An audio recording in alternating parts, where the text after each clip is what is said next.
Hey Yagaho everyone, bit of a rush job on the video this week, but here we go. We got week 9 of the GBA up against ShadyPenguinn and the New York Mankeys. Both of us coming in at 4-4 with both of the -1 differential eerily similar for this late in the season. This is going to be our last game out of conference against the Kanto Conference. We were able to pull out the victory against Steve last week, so from the start I was kind of hoping to split this series at 1-1, but now we got a chance to go 2-0, so we'll see if we can get that done. Here's his team: Golbat, Darmanitan, Manectric, Vaporeon, Breloom, and Mamoswine. And not appearing, we got Claudia, his Crawdaunt, Steelix, which was acquired from us in a trade a couple weeks ago, Titar, Trevenant, and Noivern. So let's go ahead and put the team up on the screen, and I'll kind of walk you guys through the plan of attack this week. And it kind of starts down there at the bottom with Gothitelle and Cloyster, something I've been kind of planning to do for a while now, and finally wound up to work out this week, or decided to bring it this week. So Gothitelle, of course, traps something in there. That can be setup fodder, sets up dual screens, sets up taunt, and then Cloyster comes in. Obviously they can't switch the turn I switch into Cloyster. Screens are up, they're taunted, so they can't go for any status type stuff, and then Cloyster sets up a shell smash and ideally wins the game.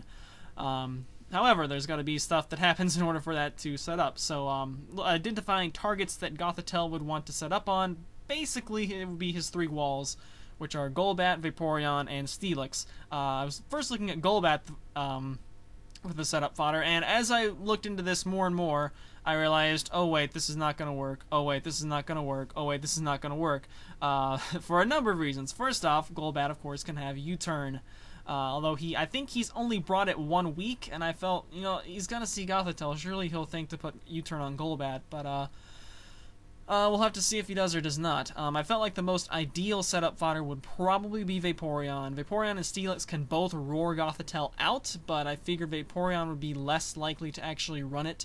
And also looking at this team right here, as you can see, Cloyster is only carrying stab moves, so the best thing he's going to have to hit Vaporeon with is going to be Icicle Spear. So I know that in order for this to work out, I'm going to need to get Vaporeon down to round about 40% or so with Psychic, which of course we're going to be able to cancel out the Wish Protect with Taunt, but of course we got Leftovers Recovery. Maybe we can get some special defense drops, but that's what we're going to have to get Vaporeon down to in order for Cloyster to have a chance at the sweep. And outside that, I think we can probably take care of everything else. It might get kind of dicey with the Breloom, whether or not it's Focus Sash, if we don't get rocks up, etc. So that's kind of going to be our offensive winning condition thing that we're going to have going into this. And from there we have Whimsicott being a late addition to the team, was going to be Hitmontop, and then I realized Breloom is going to be a massive problem, and Whimsicott is a fairly safe switch into Breloom, being immune to Spore, resisting both stabs, and having Cotton Guard, so that's actually, I felt like, would make him able to take on things like even Mamoswine one-on-one, if you can raise the defense enough. And then of course I have Giga Drain to get that HP back. Also running Stun Spore to take care of any Scarf, Darmanitans, or Mamoswines. If it looks like those are going to be enough to clinch out the game, we can try to Stun Spore and get rid of those. So as for the rest of the team, Gallade is running the same thing as last week, just bulk up with, I believe, even the same exact EVs. It's sort of our backup win condition, I guess. We have enough special bulk to take things. If we can get enough bulk ups off, then hopefully we'll be alright. Of course, we gotta watch out for Toxic and Burn, as those are statuses kind of gonna be the undoing of Gallade. And then up at the top, we've got really our only 2 true defensive units. Chansey this week is gonna be running Counter. Watch out for Counter. I decided to eschew any status moves and instead just run Counter, as he's got things like Mamoswine and Darmanitan that might want to pop some nice U-turns or decently big earthquakes off, and I figured Counter would be a good option to use against those, so bringing a little bit different on Chansey this week. And then Suicune being, being one of our only 2 bulky things, I could not just have it this week with no recovery, so I felt like I had to run Rest, and I kind of wanted to run Calm Mind, as that would enable me to live some hits from Mega Manectric, which otherwise is going to be a big liability. But ultimately I decided I cannot risk like Trevenant coming in, so I had to run Ice Beam. I also heavily thought about Crocoon, even though he has Vaporeon, because Vaporeon, I want him to switch that in, and I want that to be what Gothitelle sets up on. So, even though Vaporeon is, the most obvious switch into Crocoon in the world, I considered bringing it anyway. Ultimately, I did not. So it's going to about wrap it up for the team preview, and now we'll see how well we were able to execute our strategies here.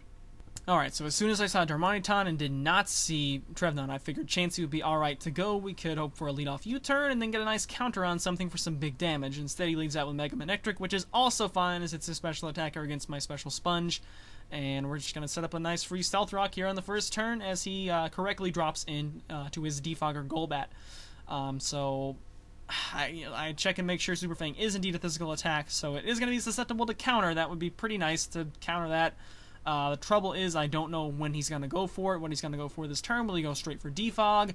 I don't know. The last thing I want to do is reveal counter when he doesn't go for an attack, and he doesn't have to, he gets to see it for free, and then my secret's out. So we're going to switch out here, and I know I can always kill this thing later if I get that Shell Smash up with Icicle Spear, so I'm not too concerned about getting it dead.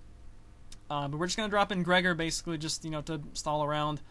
And it's going to have Toxics, so ordinarily I would be very concerned about getting Suicune Toxic, but this week we do have Rest, so we're going to be pretty okay with that, and hitting him to make him eventually have to roost, I guess, and we're just going to Rest, and the main thing we're doing here is pressure selling Super Fangs. It only has 10 base PP, so he's got at most 8 that he can use against Suicune, so eventually we will run him out of Super Fangs, and then he won't really be able to mount any sort of significant offense apart from, of course, Toxicking. So we are just sleep talking here, and I figure eventually he's going to bring Mega Manectric back in. It's just a matter of how safe of a move will it take for him to get it in on. So I'm going to continue to Super Fang. I am, of course, keeping track of his PP consumption, as we are wont to do when we are PP stalling.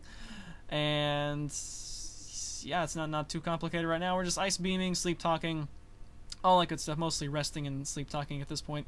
So we sleep talk, and we get Ice Beam, which is, kind of the middle ground. Scald would do a little bit more, but that's perfectly fine. And so here we're just going to, again, make a safe play, go into the only thing on the team that can really handle a Volt Switch, which is going to be Medi. So right here, this upcoming play, I guess I should probably going to have to explain a little bit. So I'm looking a couple turns ahead in advance, and his Darmanitan has been Scarfed most of the time, but of course Darmanitan can also be very easily Life Orb, which will increase the damage. If we keep bebopping between these two, like if I switch into Suicune here, he U-turns back into Mega Manectric. I switch into Chansey, he Volt switches into Darmanitan. Chansey is going to be slowly losing HP, of course, because it is not Blissey and does not have leftovers. So instead, I decide, I know that the Scarf is not going to do too much if it's Scarf with Flare Blitz, and I think this is going to be my best chance going forward to take him out with a counter, so especially if he wants to go ahead and U-turn this turn. So that is what we are going to do. I'm just going to click counter right now, and Darmanitan, it's probably going to be just going to go for an attack, and we'll see what he wants to go for. Goes for Flare Blitz, so if he's Life Orb, we should take this all right. We do not take this all right, and of course we don't get to see Life Orb. It turns out, actually, though, that he was Choice Banded, so I had no chance to live that, which makes me a little bit happier, because if it was Life Orb, I think he needed a pretty high damage roll with Jolly to kill there. But it was a Choice Band, which I feel like is kind of not a great item on Darmanitan, since, Life Orb is almost as good a boost, and you can switch moves with Sheer Force, get the recoil, etc. But, ended up to be, expect the unexpected in the GBA, of course, so ended up to be a great item choice for him right there. So, anyway.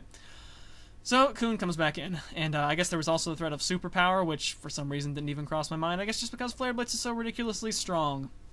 But anyway, I think he, as he mentioned, he was Choice Banded, so that also would have been a opportunity to switch into Gothitelle, and also I would have seen no Life Orb on that, and probably would have been able to figure that out, or would have seen no Life Orb on that.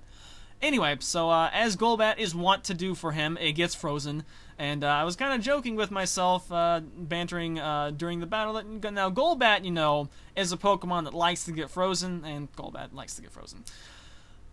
So here, though, I would kind of like to predict a switch out and use Scald, but if I Scald and he stays in, it's going to cancel the freeze, and, I just made I guess it was a blunder. I'm trying to justify it to myself, but ultimately it was quite a blunder. Lost my Chansey. I no longer have Rocks, which is going to be problematic if that Loom is sashed, which I believe he actually said it was not. But anyway, I'm going to ultimately just keep going for Ice Beams until this thing either dies or leaves. It decides to leave, and in comes Vaporeon. So this is the matchup I needed. I needed Suicune to lure in Vaporeon, and from here it's go Gothitelle, and that's what we're going to attempt to win the game on this. So he Toxics despite me having rest, and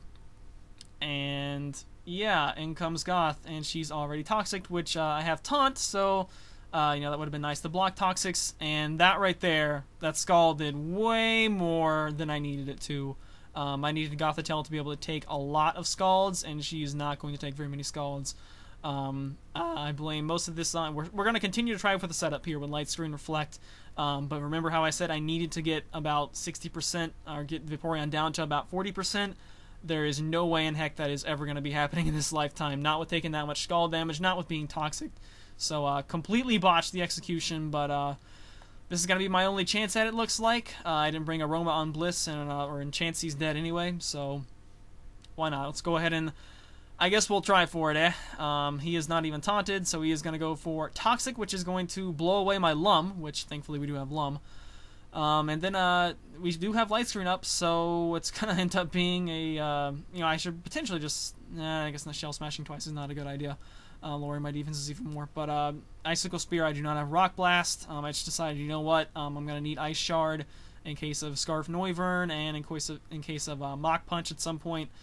So I decided to not go with Rock Blast, and consequently not able to get this 2-hit KO.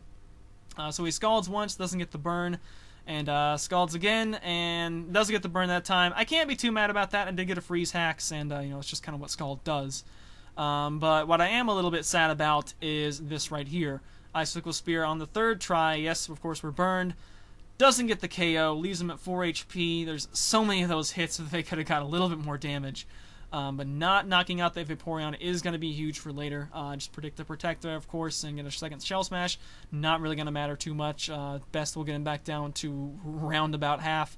And I believe he actually goes for Double Protect, which is probably the best move he can go for there, and make sure to save himself, have a chance to save himself some damage there as we die to burn. So there we go. My main win condition is now shot, and I know from here it's not looking likely we're going to be able to pull this one out. Because Gothitelle, you know, I think the problem was I split the focus too much. I was trying to set up on Golbat and Vaporeon. I wasn't sure which ones he was going to bring.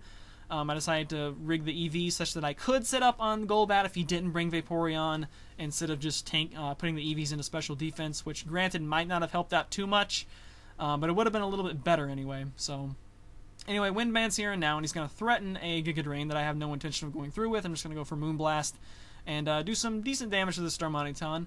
And at least I know now it's not Scarfed. At the time, I'm assuming it's Life Orb, since you know, you can't see the recoil with sheer force. And he's just going to U-turn out. I suppose I could have Cotton Guarded right there, but whatever, because he's going to bring in Mega Manectric anyway, which has Flamethrower and can roast most of the stuff on the team.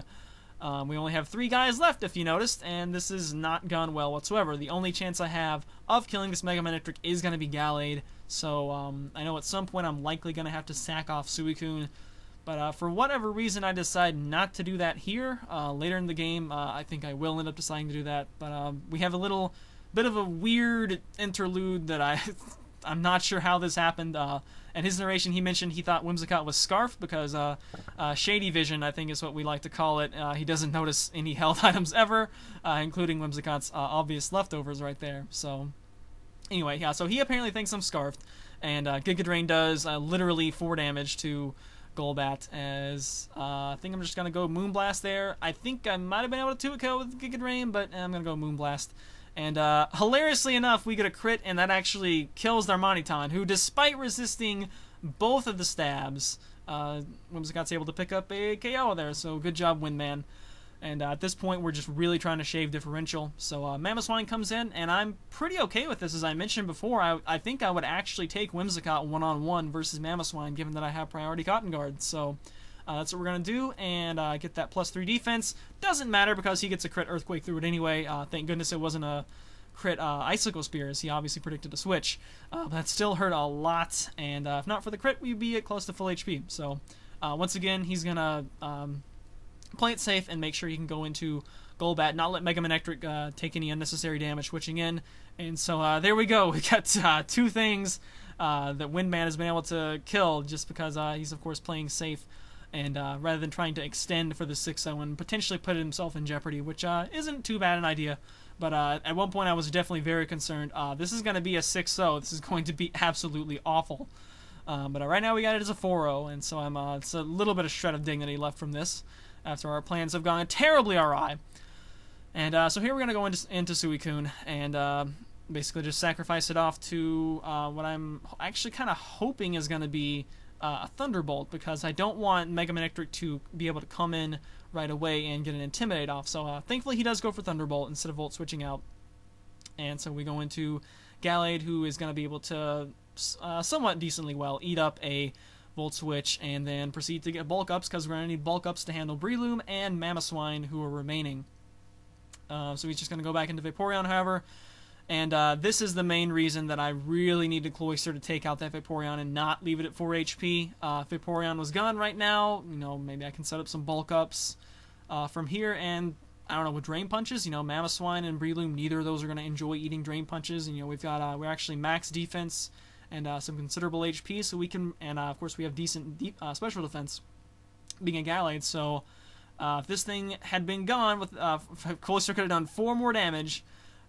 We might have been able to do decent stuff here. But anyway, as it is, we're going to get Toxic, and that's pretty much going to cap the game from there, as we're just going to see if we can get the score a little bit closer here by killing at least one more thing. So here's a Drain Punch, and of course we have 0 attack investment on the Gallade, so it's not going to kill.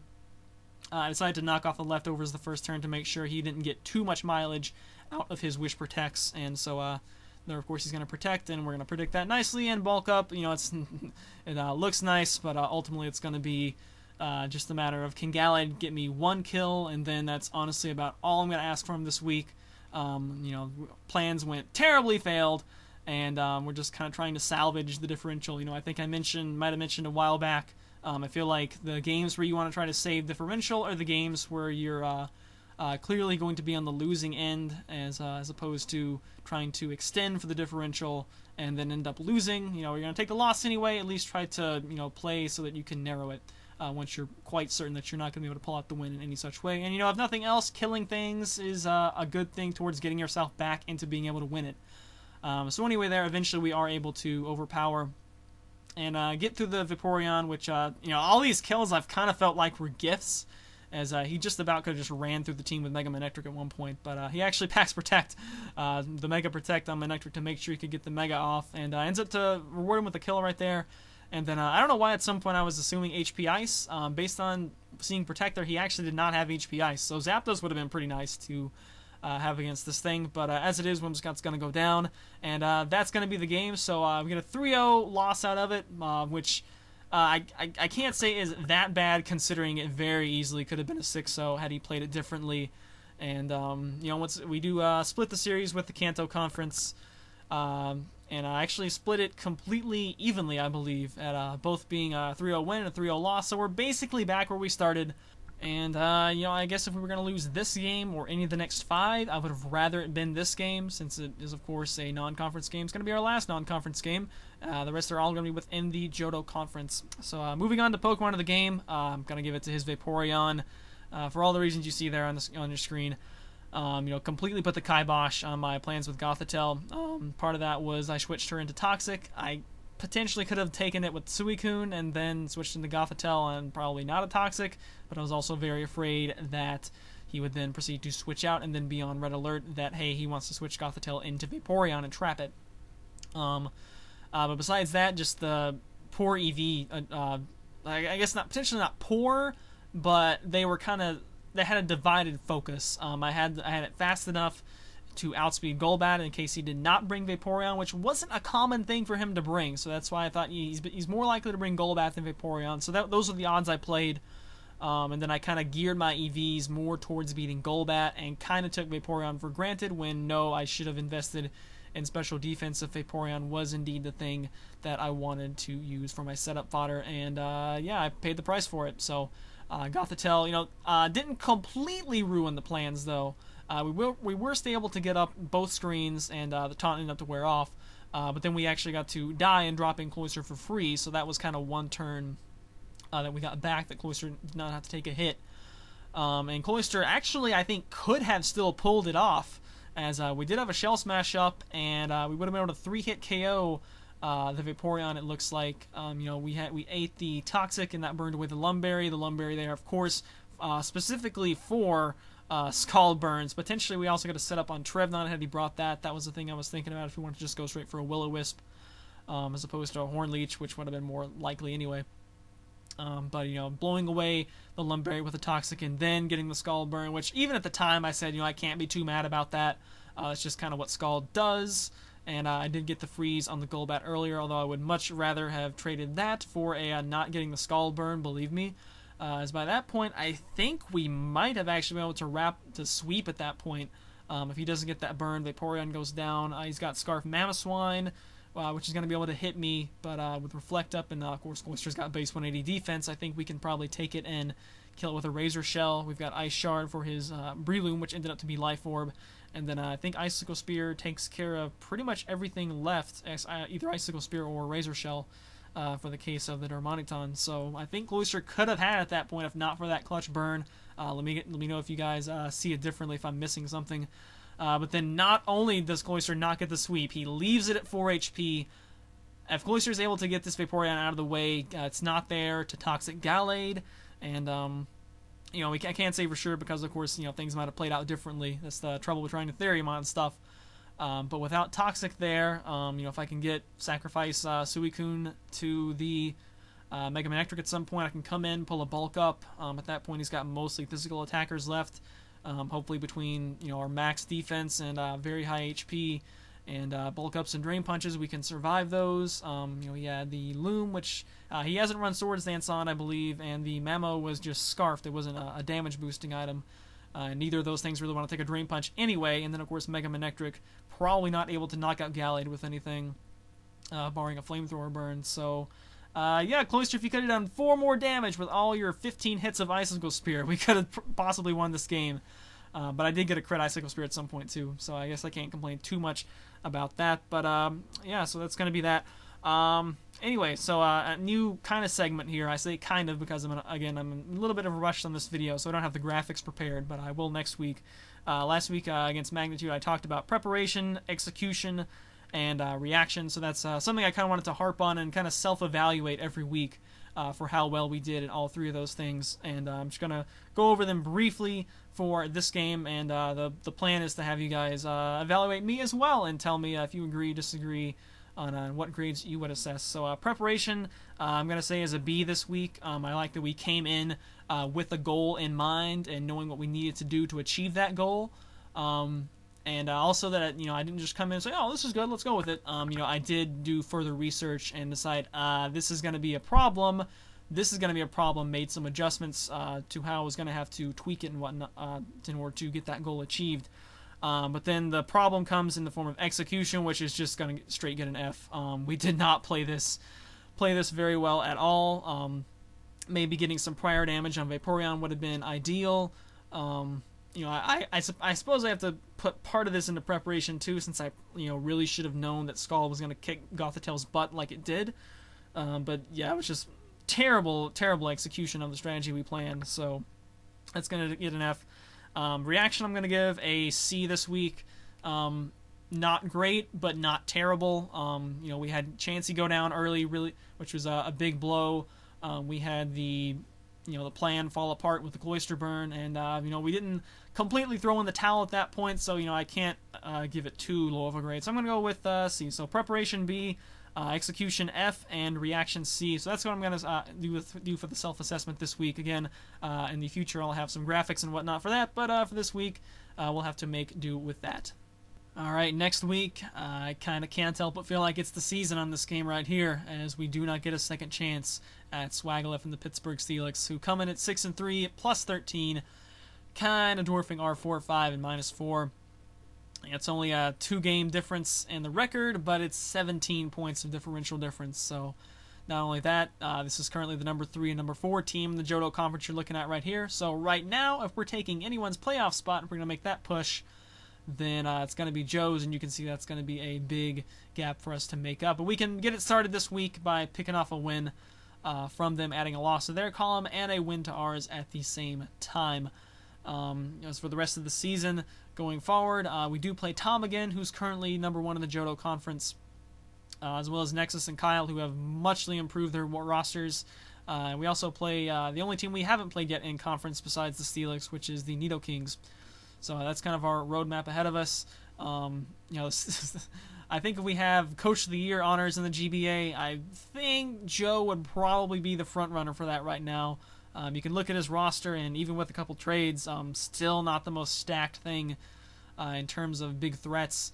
But he was able to hang on to league #1 for a good while there, just on solid playing and preparation. I think he possibly better than anyone else does the best job of preparing for stuff and bringing stuff to counter specific threats. So this man brought, for goodness sakes, an itemless Shaman just to counter Crawdaunt completely, to nullify knockoff. So there is no limit to the stuff he's going to do, and that makes him very scary to prepare for. I'm going to have to prepare for it completely differently than I did for Shady, which I pretty much assumed Shady was going to bring the same sets, maybe some different pokes, but for the most part the same sets, and for the most part, barring the CB on Darmanitan, he kind of did. Joe, I don't know what to expect, so we're just going to have to bring something pretty solid and make sure we can address the things that I know are going to be threatening. It's going to be a really tough game. I know he said in his video he's not looking forward to it. I'm not looking forward to it that much either. I think neither of us are that confident coming off our losses here. But yeah, it's going to be, like I said, a very important game. Probably going to determine how we're going to play the rest of the season. If we lose this, we're almost certainly out of the playoffs. I'm not going to be too super glum about that. I think hanging on to a 500 or better record and a 4th place finish in the division after our really tough start, I think is going to be at least a respectable finish. So that's really what I'm looking for. If we can make the playoffs, awesome. I'm still going to hopefully continue to bring you guys a good video every week. That's the main goal that we have going on with this. So anyway, guess that's going to just about wrap it up. And yeah, I'll see you guys next week for that. And no disconnect again this week. Super excited for that. Hopefully there will also not be disconnects next week. We will certainly hope that is the case before anything else. Anyway, see you guys for that one, and later days.